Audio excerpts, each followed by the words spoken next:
This video is about how to be happier for the rest of your life starting today. We're going to cover 3 common mindsets that lead to unhappiness. Most people don't even realize they have these mindsets, or if they do, they don't know how to stop them. We'll also discuss some lessons from Stoicism so that you can feel more joy every day. The first common cause of unhappiness is unmet desire. To most people, this seems both obvious and unavoidable. Of course you get unhappy when things aren't the way you want them to be. There are things you want. More money, fame, a different job, a better body, a better romantic partner. Whatever your thing is, you think, I'll be happy when I get that. That 4-word phrase, I'll be happy when, can make you miserable. Because when you do get what you want, you'll experience something called hedonic adaptation. You'll feel a very short-lived increase in happiness, followed by a quick reset right back to your old baseline. Even worse, now the bar is raised for what you have to get in order to experience the next little burst of happiness. Dale Bilzerian explains it well in this clip. When I got out of boot camp, I'll use that as an example. I go to Outback Steakhouse, I'm at a 10, right?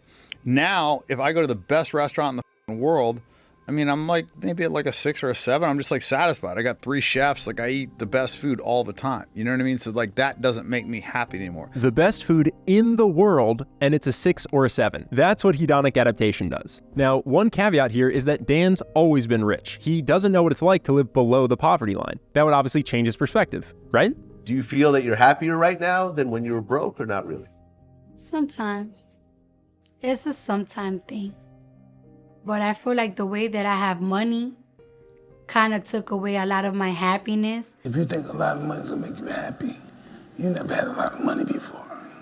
At a certain level of poverty, more money can definitely increase your quality of life, but the amount you need to be happy is a lot lower than you think. For example, one of the most famous Stoic philosophers, Epictetus, was born a slave, yet he found joy and inner peace through the mindset that wealth consists not in having great possessions, but in having few wants. Now, maybe your desire isn't for material things. Maybe you just want to achieve your goals. That should make you happy, right? Unfortunately, if you aren't careful, this will just replace the hedonic hamster wheel with the achievement hamster wheel, and you'll find yourself continuously moving the goalpost for what you need to achieve in order to feel like your life is good enough. If it's success, you can never get enough of that. I realize that it's like, it doesn't stop. It keeps calling you. It's like a drug. This doesn't mean that going after what you want or getting what you want is destined to make you unhappy. But if you can't be happy while you pursue a goal, you won't be happy when you achieve it. In fact, you may be really screwed when you achieve it because you can no longer pretend that that thing will make you happy. I had bought into the not uncommon notion that when I taste success, when I get over there, then I'll be happy. But the strangest thing happened. As the show got more successful, I got more depressed. So what's the solution? You learn to be happy today with what you already have. One tool for this is the Stoic practice of negative visualization. It's a quick exercise to feel gratitude for your life as it is. Sam Harris describes it well here. You can think of all the things that could happen to you, right, that haven't.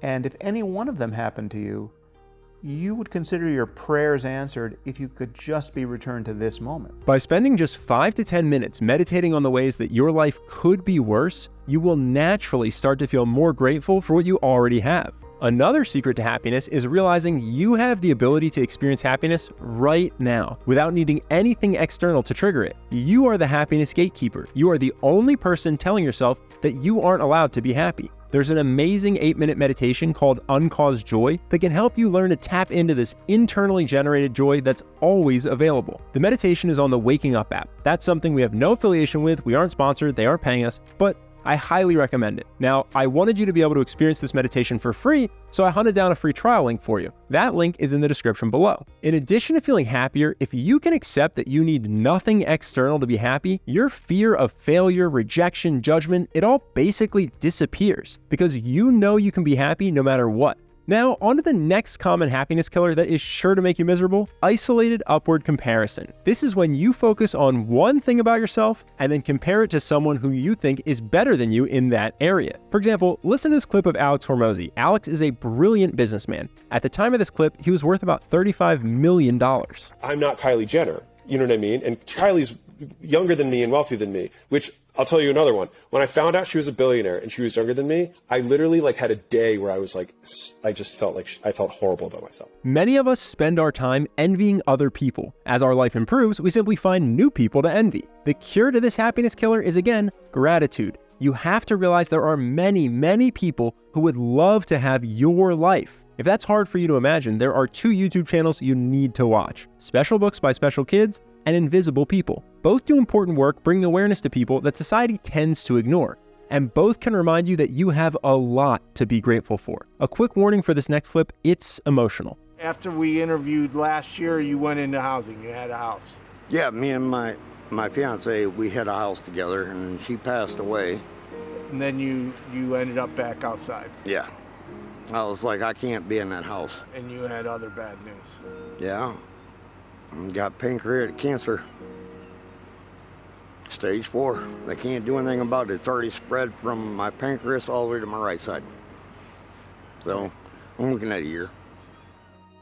Even when things in your life are hard, you still have a lot to be grateful for. And if you think your life circumstances are so bad that it's impossible for you to feel grateful, listen to this. I'm happy though. I am so happy that I met so many people around here. Miss Jane, I love her with all my heart. She always helps people out. The volunteers here at Jubilee, a lot of people that are on the street.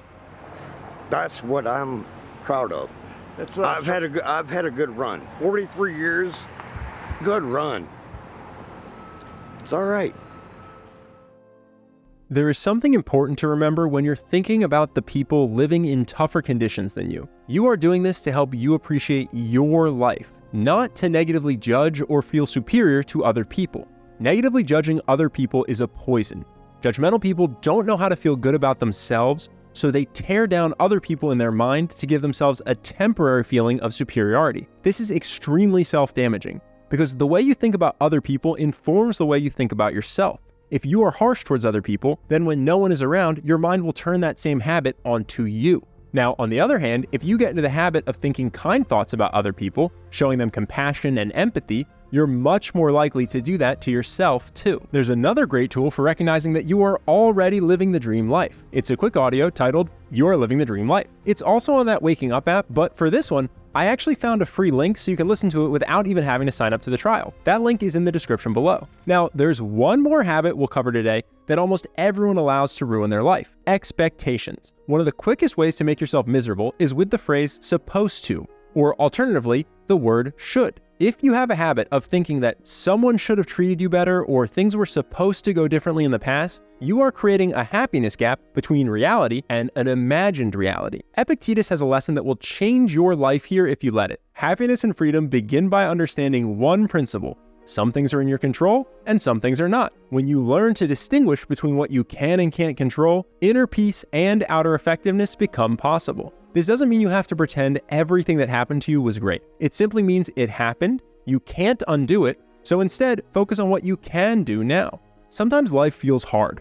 When you spend time telling yourself that things should be a different way, you don't make those hard moments easier, you just add extra suffering on top of whatever you're going through. The author Byron Katie has a great quote here that I love for this. "The only time we suffer is when we believe a thought that argues with reality." So how can you stop resenting something that has happened to you? This isn't a cure-all, but one thing that has personally helped me a lot in tough times is recognizing you don't know your future. There's a great Chinese parable that explains this better than I can. It's about a farmer whose only horse runs away. His neighbor sees it happen and says to him, "I'm so sorry, that's a terrible loss." And the farmer responds, "We'll see." A few days later, the horse comes back and brings 7 wild horses with it. His neighbor exclaims, "7 horses, you're rich, what good luck?" And the farmer says, "We'll see." The next day, the farmer's son is trying to tame one of the wild horses and breaks his leg. Their neighbor comes back to offer condolences.